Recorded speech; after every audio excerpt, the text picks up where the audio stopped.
Bismillahirrahmanirrahim. Assalamualaikum warahmatullahi wabarakatuh. Saya Afrida Cahyani, kelas D3 AK1 Akuntansi 2019 dari Universitas Negeri Jakarta. Kali ini saya akan membahas soal yang diberikan oleh dosen saya, Ibu Hera, mengenai praktik akuntansi keuangan menengah. Sebelumnya izinkan saya share screen terlebih dahulu. Baik. Sebelumnya, di layar sebelah kiri, mari kita baca soalnya.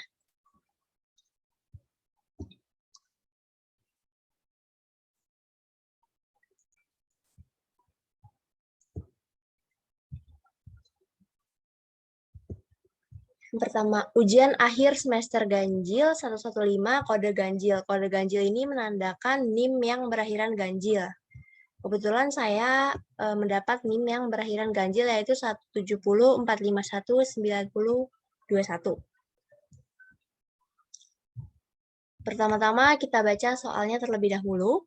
PT Nusa Indah merupakan perusahaan dagang yang baru memulai aktivitas operasionalnya pada Januari 2018. Cost flow assumption perusahaan menggunakan perpetual dengan FIFO, asumsikan penjualan dan pembelian menggunakan metode gross. Berikut adalah transaksi PT Nusa Indah Januari 2018. Sebelum kita masuk ke soalnya, mari kita membaca instruksinya terlebih dahulu. Instruksinya yang pertama untuk dikumpulkan di folder pengerjaan soal. Saya harus membuat tabel persediaan, jurnal umum, buku besar, neraca saldo, sampai dengan item-item laporan arus kas. Kemudian, saya juga harus mengumpulkan video penjelasan. Baik, kita langsung masuk saja kepada transaksinya. Yang pertama, tanggal 1, PT Nusa Indah mendapatkan dana dari penerbitan saham atas pendirian usahanya sebanyak 500.000 pada nilai par dan nilai wajar Rp1.800 per lembar. Oke, kita langsung masuk ke jurnalnya. Yang pertama kita buat general jurnal.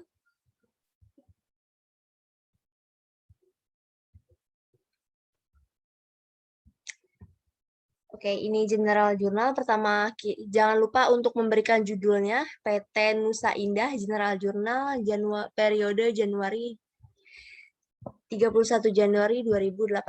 Kemudian saya menambahkan di sini dalam rupiah karena mata uang yang sedang dikerjakan dalam transaksi ini adalah rupiah.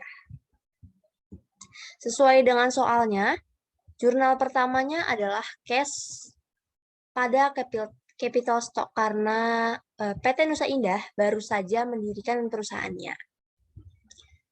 Kenapa nilainya 900.000? Karena di sini kita mengalihkan 500 dengan Rp1.800 sehingga dapatlah angka 900 juta. Selanjutnya, tanggal 1. PT Nusa Indah membayar perihal perizinan usaha sebesar 30 juta. Sebentar, izinkan saya untuk memperbesar layarnya. Kemudian kita kembali ke Excel-nya.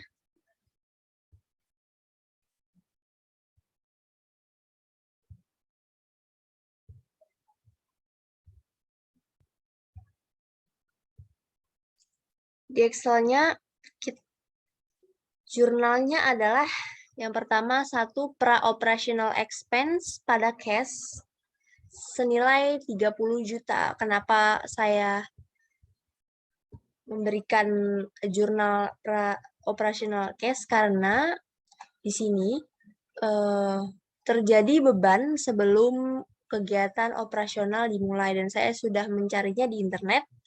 Diperbolehkan untuk memakai jurnal ini ataupun business permission expense.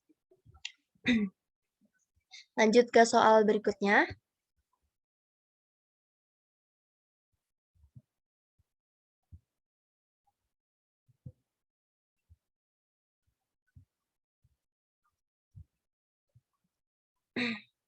tanggal 2 Januari, PT Nusa Indah mengeluarkan uang untuk sewa dibayar di muka sebesar 42 juta rupiah untuk masa sewa 3 tahun.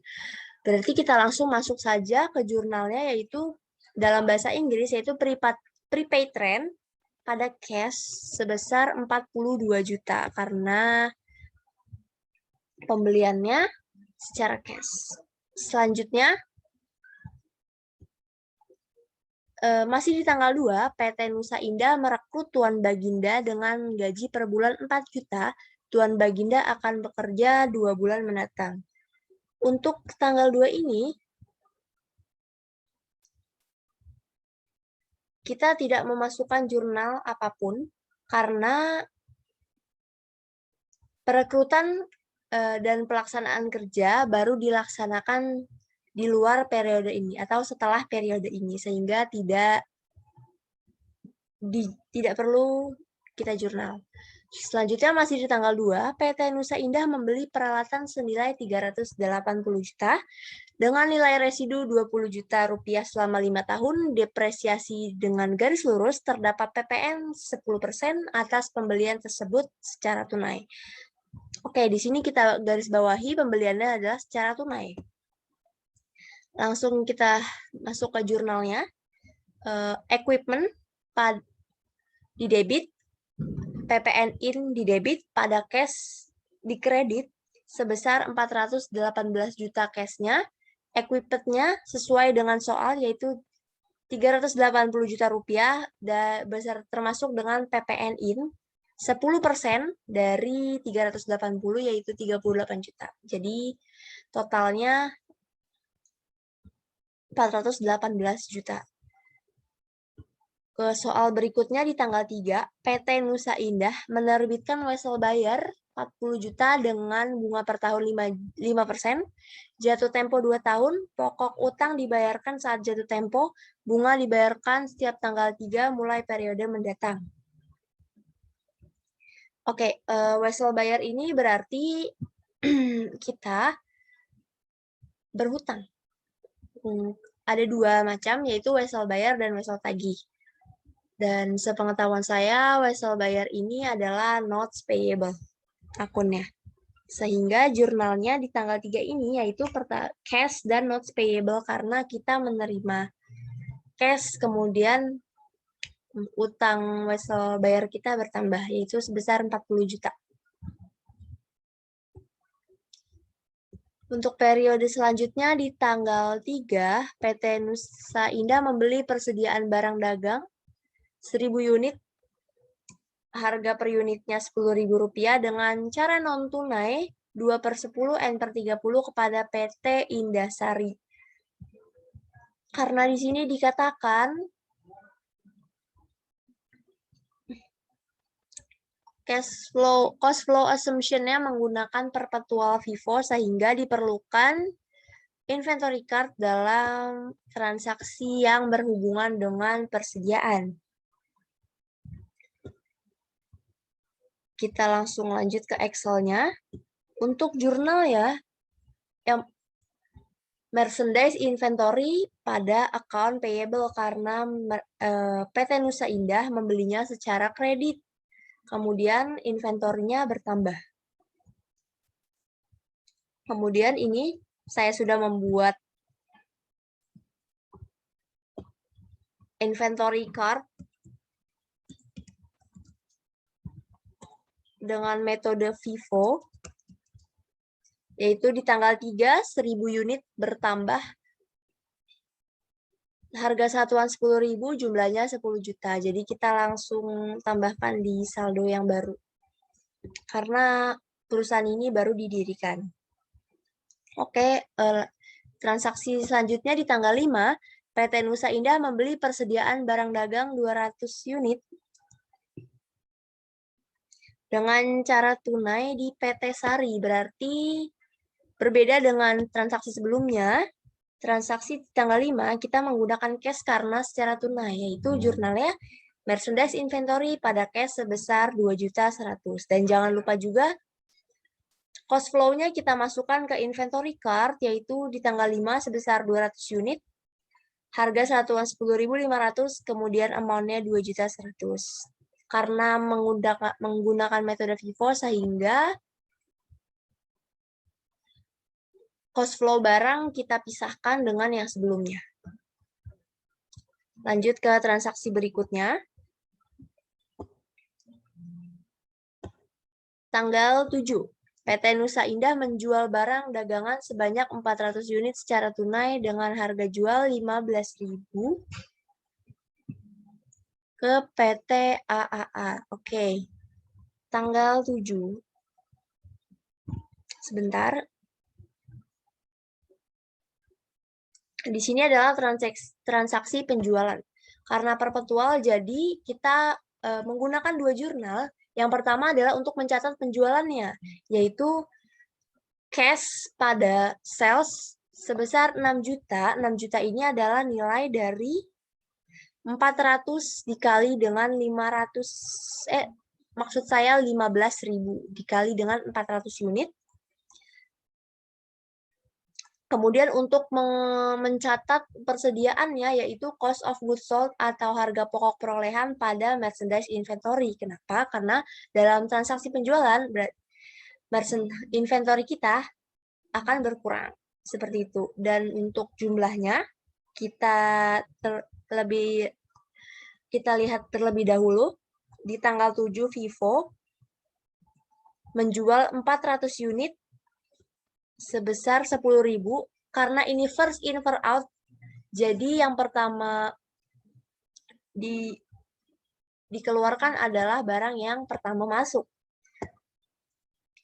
Di 1.000 unit ini kita gunakan 400 dengan harga satuan 10.000, kemudian menjadi 4 juta, sehingga sisanya adalah 600 dan persediaan yang 200 tadi masih kita masukkan. Kemudian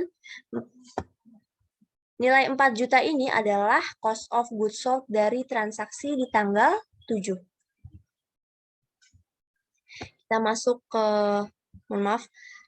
masuk ke soal selanjutnya.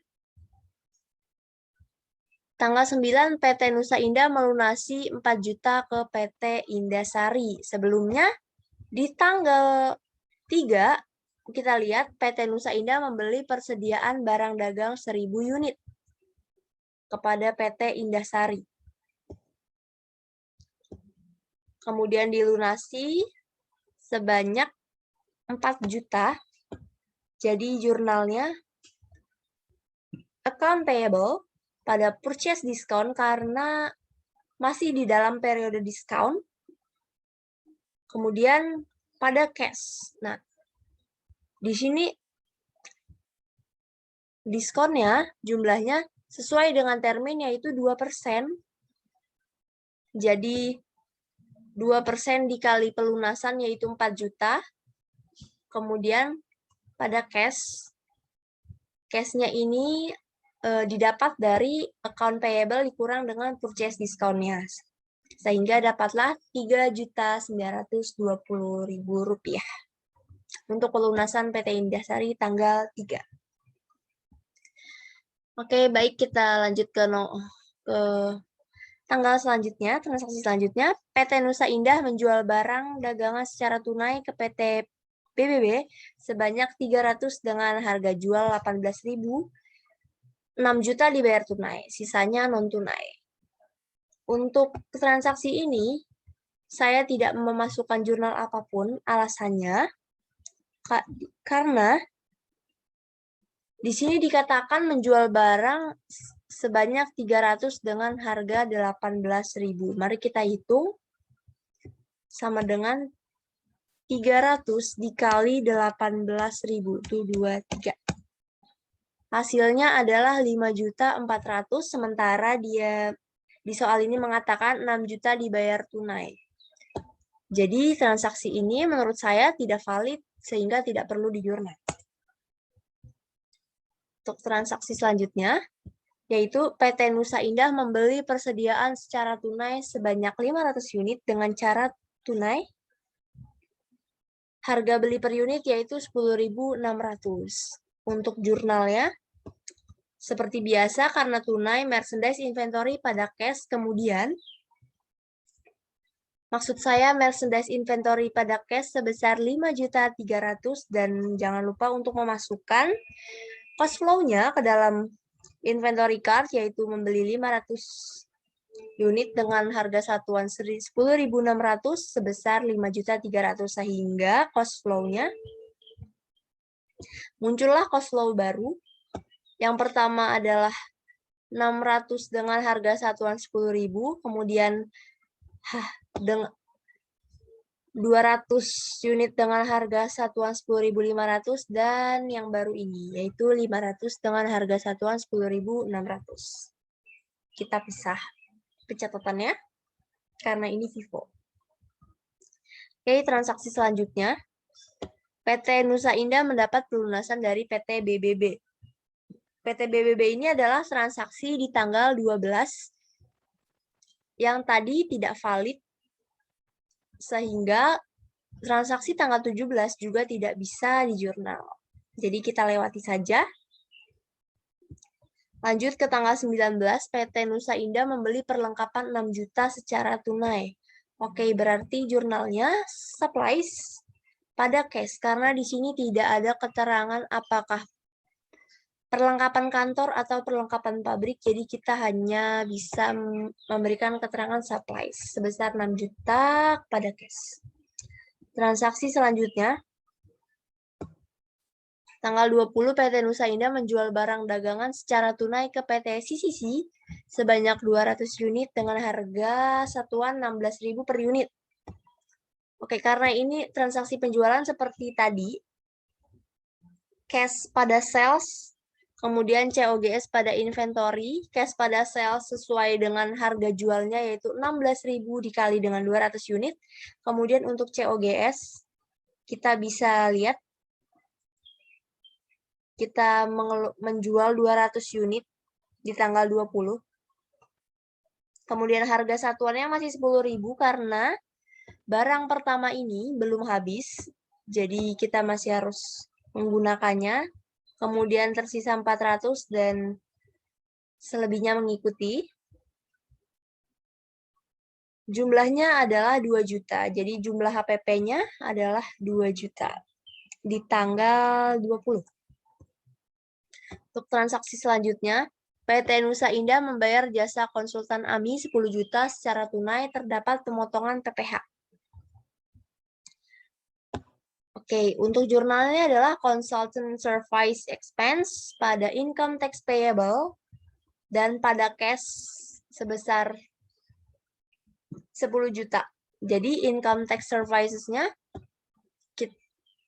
biayanya adalah 10 juta, kemudian karena dipotong, jadi dipotong 2%, sehingga 10 juta dikalikan dengan 2%. Kenapa di sini payable? Karena yang memungut pajak ini adalah konsultan services expense-nya, dan juga kita harus langsung memotongnya dan memisahkan jurnalnya dengan cash yang sebenarnya, yaitu 9.800.000.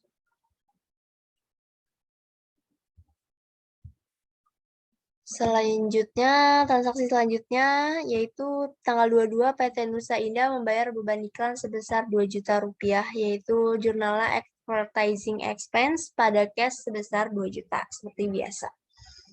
Lanjut, di tanggal 25 PT Nusa Indah menjual barang secara tunai 300 unit dengan harga satuan 16.500.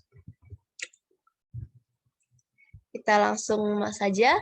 Cash pada sales seperti yang tadi setelah saya jelaskan, seharga sesuai dengan harganya 16.500 dikali 300 unit. Dan untuk COGS-nya kita kembali ke inventory card, yaitu sebesar barang keluar sebesar 300 unit dengan harga satuan 10.000, sehingga cost flow pertama hanya tersisa 100 unit saja. Jadi COGS-nya berjumlah 3 juta. Transaksi selanjutnya, Tanggal 26 membayar utilitas sebesar 6 juta, berarti utility expense pada cash sebesar 6 juta, kemudian di tanggal 27 juga PT Nusa Indah membayar gaji 10 juta, sama jurnalnya. Salary expense pada cash sebesar 10 juta, kemudian di tanggal 28 PT Nusa Indah membeli persediaan secara non-tunai sebesar 400 unit, harga satuannya 11.000. Jadi jurnalnya adalah inventory pada account payable. Dan inventory-nya juga jangan lupa kita masukkan ke dalam inventory card sebesar 4.400.000 sehingga terdapat aliran cost flow yang baru. Sudah selesai transaksinya sampai tanggal 28, kemudian di general jurnalnya ini kita jumlahkan totalnya sebesar 1.512.950.000 rupiah untuk general jurnal. Setelah membuat general jurnal, instruksi selanjutnya adalah membuat buku besar atas transaksi di atas, sehingga kita berpindah ke ledger PT Nusa Indah General Ledger periode 31 Januari 2018. Yang pertama adalah cash. Jadi kita memindahkan semua transaksi di General Journal yang berhubungan dengan cash. Kemudian di sini saya menampilkan keterangan, yaitu akun lawan dari transaksi cash, atau akun yang melibatkan dengan transaksi cash, seperti tanggal 1, capital stock maksud saya,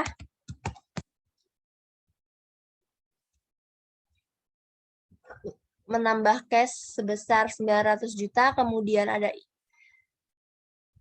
maaf ini bukan intangible asset, harusnya pre-operational. Oke, saya lupa menggantinya, mohon maaf. Pre-operational berkurang, mengurangi kas sebesar 30 juta, seperti yang sebelumnya saya jelaskan, sehingga kita hanya tinggal merekapnya ke dalam buku besar. Begitu juga dengan akun-akun seperti prepaid rent, prepaid PPN, merchandise inventory, supplies, equipment, account payable, notes payable, income tax. 23, capital stock, sales, cost of goods sold, purchase discount, pre-operational expense, consultant services expense, advertising expense, utility expense, and salary expense. Jadi, semua transaksi yang terjadi di dalam general journal kita rekap di general ledger. Selanjutnya yaitu trial balance. Kita berikan tanggalnya yaitu 31 Januari 2018.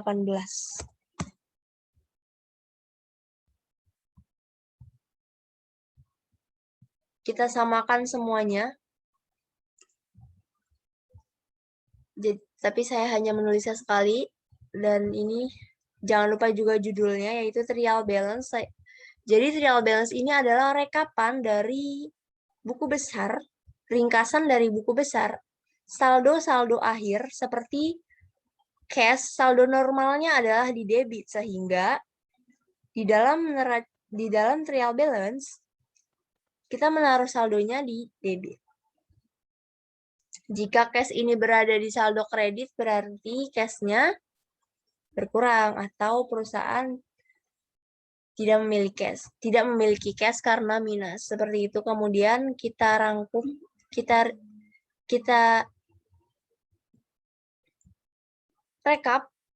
rekapitulasi ke dalam trial balance seperti ini, saldo-saldonya sudah saya rekap. Setelah itu kita lihat di instruksi selanjutnya yaitu neraca saldo sebelum penyesuaian. Maksud saya untuk yang ini trial balance ini merupakan neraca saldo sebelum penyesuaian. Jadi yang berasal dari saldo-saldo yang telah dihitung di buku besar. Kemudian kita jumlahkan antara kredit dan saldo debitnya, yaitu jumlahnya semuanya adalah 964.830 di debit, dan di kreditnya juga sama. Jadi transaksi ini balance. Hal ini digunakan untuk memeriksa apakah pengerjaan kita, transaksi-transaksi yang kita kerjakan itu yang sudah kita masukkan di buku besar, apakah sudah benar. Jika sudah benar, maka di trial balance-nya akan menunjukkan angka yang sama antara saldo debit dan saldo kredit. Selanjutnya, instruksi nomor 5, membuatlah jurnal penyesuaian. Jangan lupa juga judulnya PT Nusa Indah Adjusting Entries. Di sini date-nya saya 31 karena adjusting entries ini kita buat setelah di saat periode penutupan.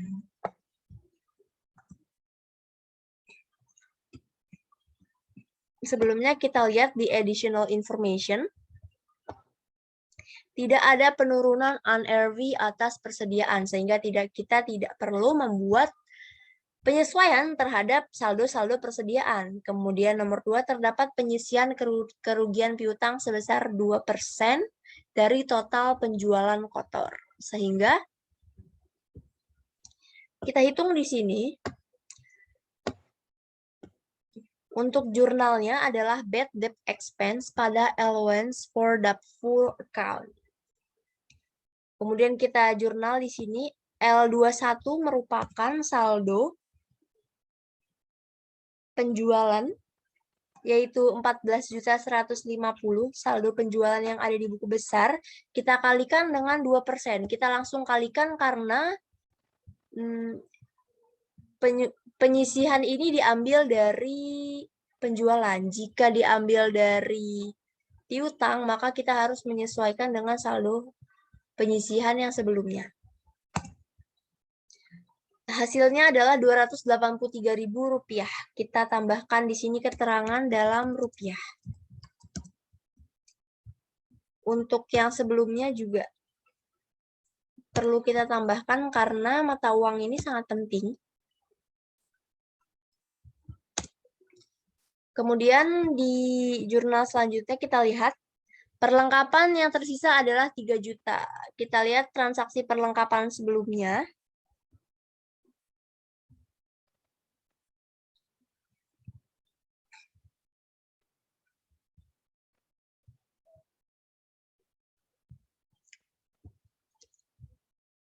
Oke, karena transaksi perlengkapan hanya berjumlah 1, jadi kita dapat melihatnya di trial balance agar lebih cepat pengerjaannya, yaitu sebesar 6 juta. Dan soalnya mengatakan tersisa 3 juta, sehingga 6 juta dikurang 3 juta adalah 3 juta, yaitu jurnal yang digunakan adalah supplies expense pada supplies. Selanjutnya, jangan lupa atas item-item yang perlu penyesuaian. Kita lihat di sini, terdapat peralatan yang dibeli senilai 380 juta dan harus disusupkan. Peralatan ini memiliki nilai selama 5 tahun. Dan kita hanya baru memakainya 1 bulan, sehingga perhitungannya seperti ini. 360 adalah harga perolehan, 380 juta dikurang dengan nilai residu yaitu 20 juta. Ini sesuai dengan rumus metode garis lurus. Sehingga 360 juta, kemudian 72 juta ini kita dapatkan dari 360 juta dibagi 5 tahun. Karena penyusutannya, karena umur equipment ini adalah 5 tahun. Namun, kita baru menggunakannya 1 bulan, sehingga 72 juta ini perlu dibagi dengan 12. Hasilnya adalah 6 juta. Jadi, penyusutan setiap bulannya adalah 6 juta rupiah dan per tahunnya adalah 72 juta, sehingga jurnal ya depreciation expense pada equipment accumulating depreciation senilai 6 juta rupiah. Selanjutnya adalah kita menerbitkan wesel bayar sebesar 40 juta dengan bunga per tahun 5%. Nah, ini juga harus disesuaikan. Jatuh temponya 2 tahun, bunga dibayarkan setiap tanggal 3. Meskipun ini baru tanggal 31 Januari, tetap harus disesuaikan dengan jurnal interest expense pada interest payable sebesar 833.000. Ini adalah pembulatan. Rumusnya adalah 40 juta dikali dengan bunganya, yaitu 5%. Kemudian kita kalikan dengan 1/24. Kenapa 1/24? Karena jatuh temponya adalah 2 tahun. Dan kita baru beroperasi selama 1 bulan. Jadi kita kalikan dengan 1/24. Sehingga setiap bulannya harus membayar 83.333 rupiah. Untuk transaksi di tanggal 3 nanti, setelah dibayar, itu jurnalnya adalah interest payable pada cash sebesar 833.333. Ini jika bunganya telah dibayar atau maksud saya telah dibayar di tanggal 3 nanti. Karena ini baru tanggal 31 asumsinya, sehingga kita membuat penyesuaiannya hanya sampai interest expense dan interest payable. Untuk yang cash ini akan dilakukan di tanggal 3.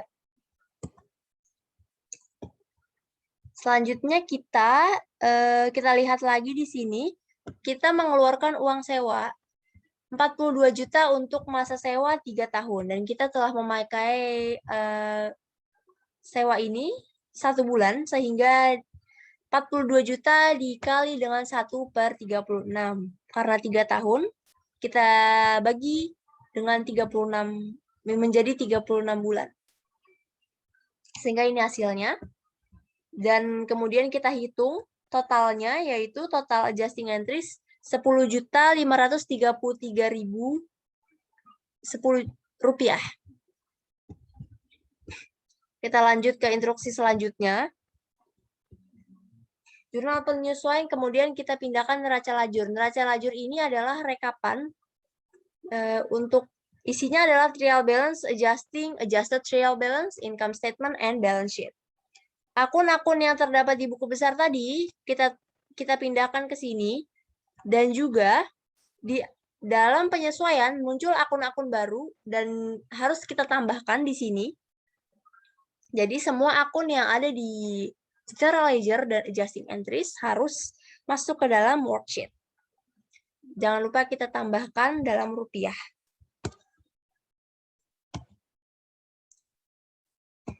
Nah, untuk saldo trial balance-nya kita sesuaikan dengan trial balance yang sebelumnya telah dibuat, kemudian adjusting seperti allowance for doubtful account, kita masukkan di kredit, kemudian ini adalah neraca setelah disesuaikan. Jurnal-jurnal penyesuaiannya kita masukkan ke sini, seperti contohnya supplies, 6 juta, kemudian dikreditkan 3 juta, hanya menjadi 3 juta setelah disesuaikan. Seperti itu ya teman-teman. Kemudian di sini kita sum untuk mendapatkan jumlahnya.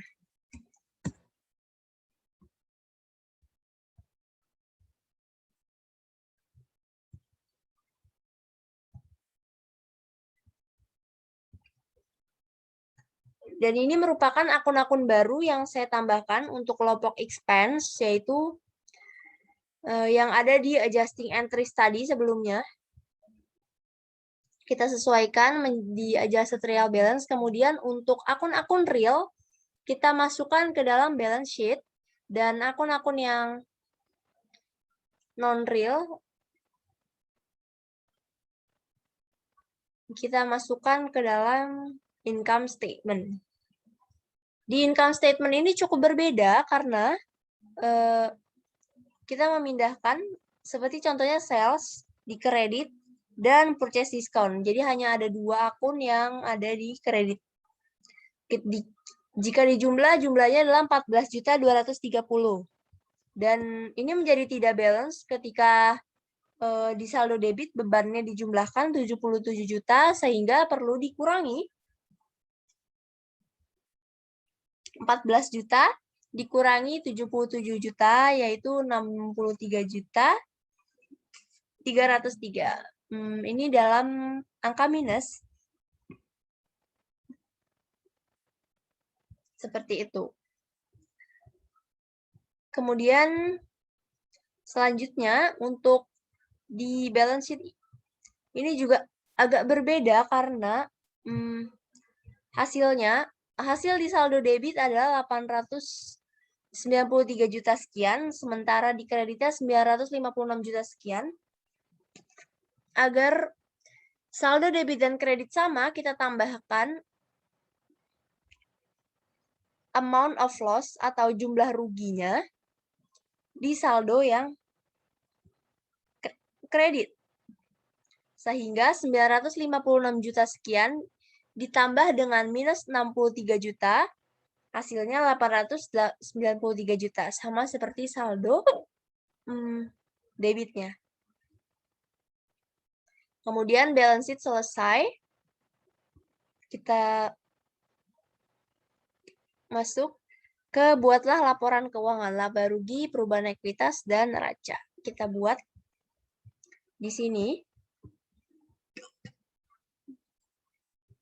Income statement dalam rupiah. Kita tambahkan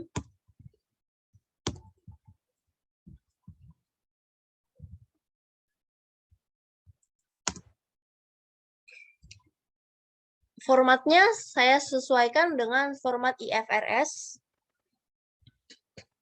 Yang pertama ada sales, cost of goods sold, purchase discount, kemudian menghasilkan gross profit.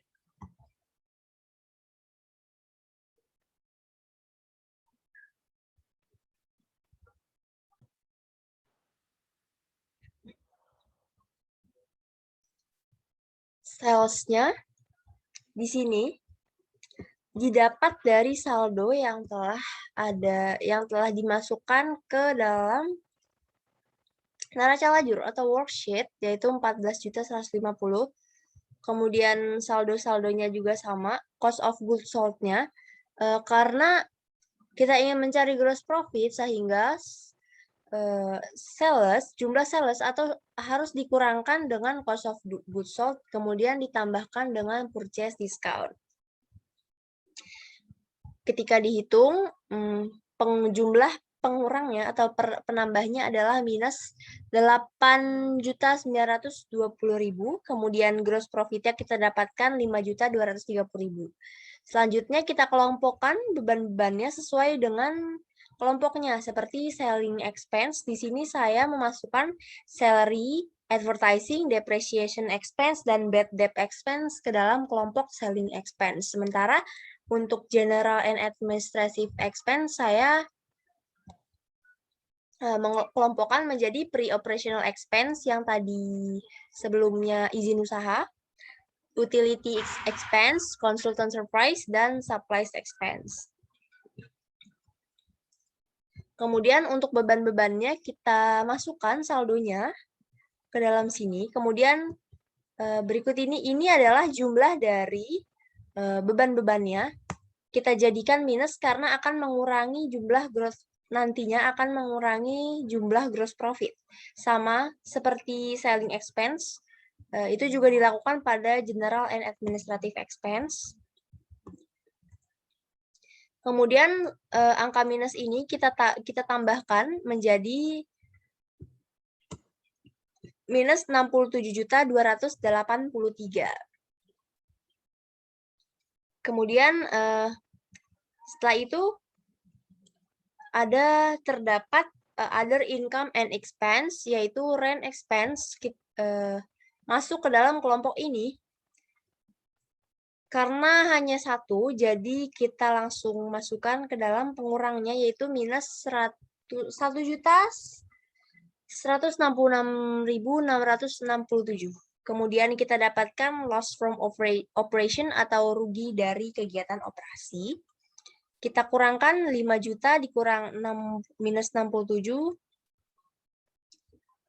ditambah maksud saya, dan ditambah juga dengan minus 1, sehingga hasilnya juga minus 63.219.667 rupiah.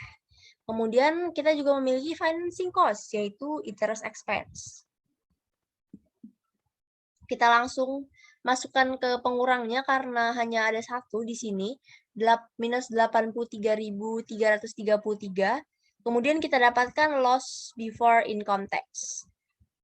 Rugi sebelum pajak penghasilan. Ruginya adalah 63.333 karena kita tidak memiliki income tax. Di dalam soal tidak ada keterangan income tax, sehingga rugi bersihnya sama dengan loss before income tax, seperti ini. Hasilnya juga sama seperti yang berada di dalam worksheet, yaitu 63.333.000 rupiah. Setelah itu kita masuk ke changes of equity, karena di sini hanya sedikit komponennya, sehingga kita ini memasukkan beginning balance Januari 1, 2018.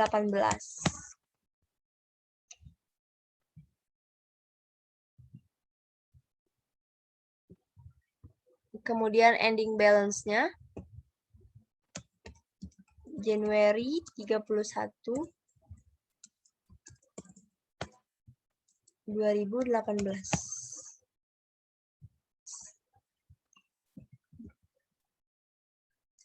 Di sini beginning balance-nya sesuai dengan modal yang disetorkan, yaitu 900 juta.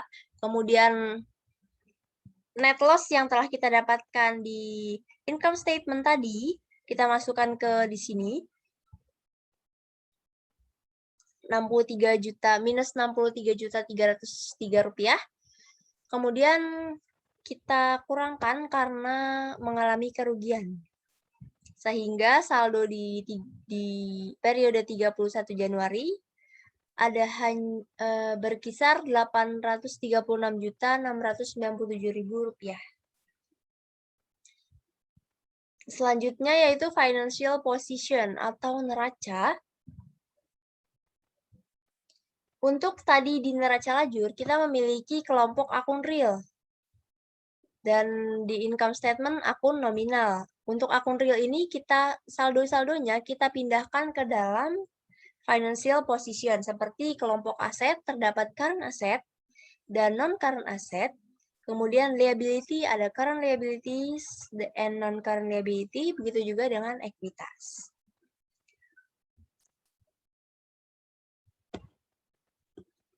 Kita masukkan, saya setelah menentukan yang termasuk current asset adalah cash, allowance, prepaid rent, prepaid PPN, merchandise, dan supplies. Kemudian kita masukkan saldo-saldonya dan kita hitung totalnya.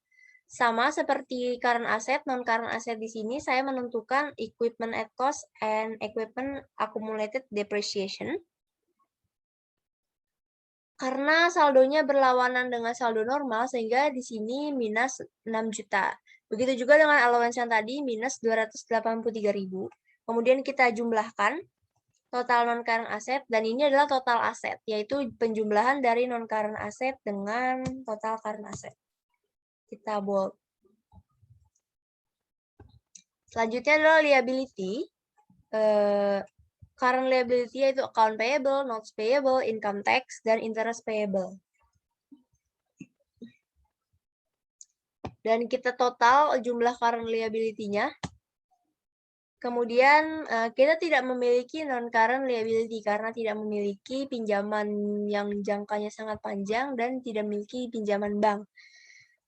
Jadi total non-current liability juga tidak ada, kemudian total liability sebesar 50.683.333. Selanjutnya adalah equity, yaitu capital stock. Capital stock yang dimasukkan adalah saldo yang telah disesuaikan dan telah dikurangkan dengan net loss, yaitu 836 juta. Seperti ini, kita masukkan saldonya di sini. Kemudian kita jumlahkan total liability and equity, yaitu sebesar 887.380.333, sama seperti jumlah aset, sehingga balance. Rumus dasar dari akuntansi yang telah kita ketahui adalah asset sama dengan liability plus equity. Jadi, di sini dipastikan perhitungannya sudah tepat. Selanjutnya, membuat jurnal penutup. Jangan lupa kita kasih judul.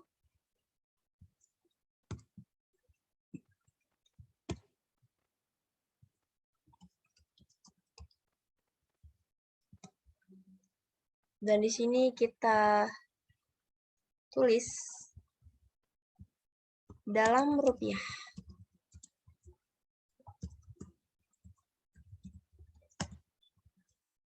Yang perlu di jurnal, di dalam closing entries ini, adalah akun-akun nominal. Gunanya adalah untuk menutup beban dan menutup pendapatan. Sehingga di periode yang baru nanti hanya tersisa akun-akun real. Seperti kita menutup akun-akun yang berada di saldo debit. Kemudian kita pindahkan ke saldo kredit. Dan didebitkan yaitu income summary atau ikhtisar laba rugi. Akun-akun ini didapatkan dari income statement yang memiliki saldo debit. Seperti expense dan cost of goods sold. Kita jumlahkan, kemudian kita juga menutup saldo akun-akun yang memiliki saldo normal kredit, yaitu sales dan purchase discount. Seperti ini.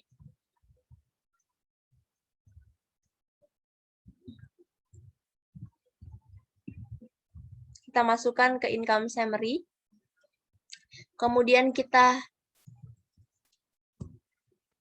menutup kerugiannya, memindahkan, yaitu karena kita rugi, jadi jurnalnya adalah capital stock pada net loss. Jika laba, maka gain pada capital stock, seperti itu. Jadi di sini karena kita merugi, modalnya berkurang.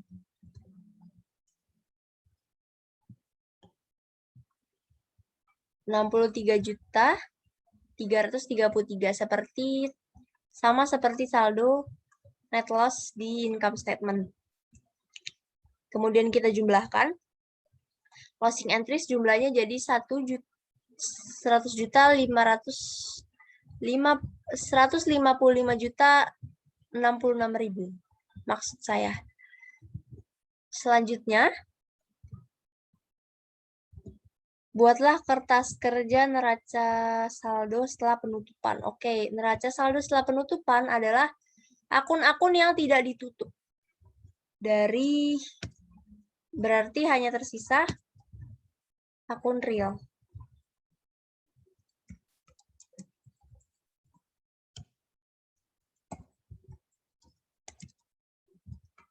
After closing dalam rupiah.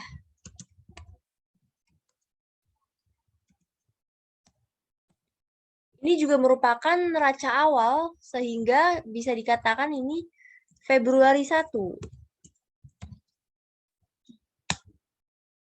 2018, karena saldo di akhir bulan ini adalah saldo awal di periode selanjutnya.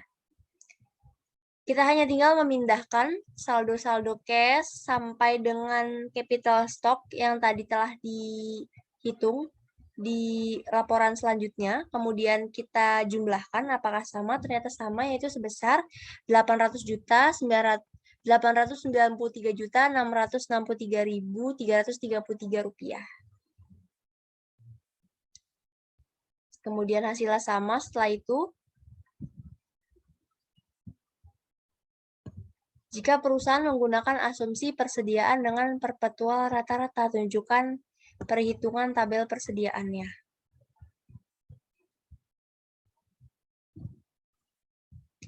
Oke, tadi sebelumnya saya juga sudah membuat inventory card jika perusahaannya menggunakan metode rata-rata. Jadi, jumlah COGS-nya adalah,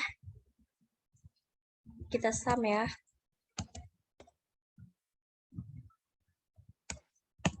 sebesar 9.174.359 rupiah. Perbedaan antara FIFO dan average adalah jika saldo FIFO first in first out itu aliran biayanya terpisah sesuai dengan harga satuan. Sementara untuk average, harga satuannya kita gabungkan sehingga terlihat lebih ringkas. Seperti itu. Berikut ini adalah tunjuk tabel persediaannya.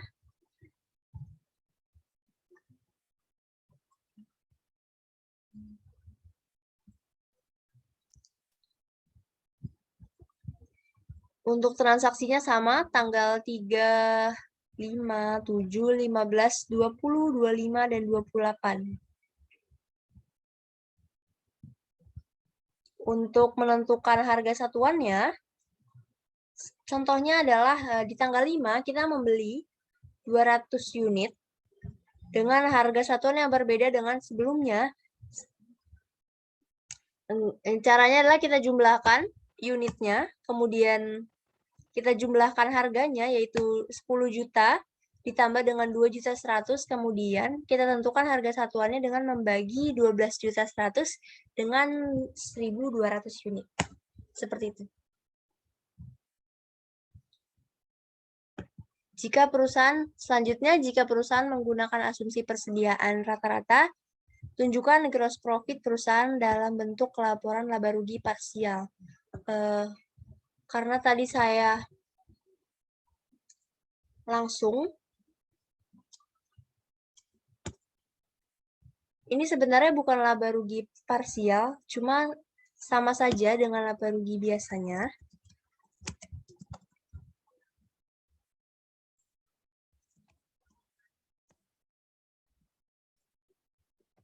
Diminta untuk menunjukkan gross profit. Nah, tentu berbeda. Di sini kita bisa lihat gross profit-nya.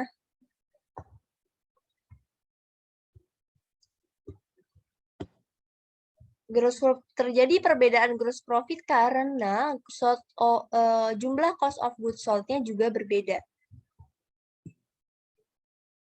Jumlah cost of goods sold di metode average sebesar 9.174.359, sementara jumlah di dalam metode FIFO yaitu sebesar 9 juta. Sehingga metode average ini memakan biaya yang lebih besar. Kemudian inilah perubahannya. Perbedaannya terdapat di gross profit-nya, yaitu sebesar Rp5.055.641. Kemudian juga mempengaruhi pada kerugian. Kerugiannya tentu akan lebih besar, yaitu sebesar Rp63.477.359. Kemudian kita harus menunjukkan item-item perhitungan laporan arus kas bagian investasi dan pendanaan saja. Kita sebutkan item-itemnya, yaitu di sini saya sudah menyediakan. Diminta untuk bagian investasi dan pendanaan. Saya juga tadi memasukkan bagian operasi, kemudian untuk bagian investasi dan pendanaan itu tidak banyak. Untuk investing activity itu tidak ada karena dari berdasarkan transaksi-transaksi yang telah dibaca dan dibahas tadi, perusahaan tidak memiliki investasi dimanapun. Kemudian untuk financing activity, perusahaan memiliki wesel bayar, yaitu notes payable. Jadi, untuk investing tidak ada dan untuk financing hanya berupa notes payable. Untuk item-item arus kas. Seperti itu.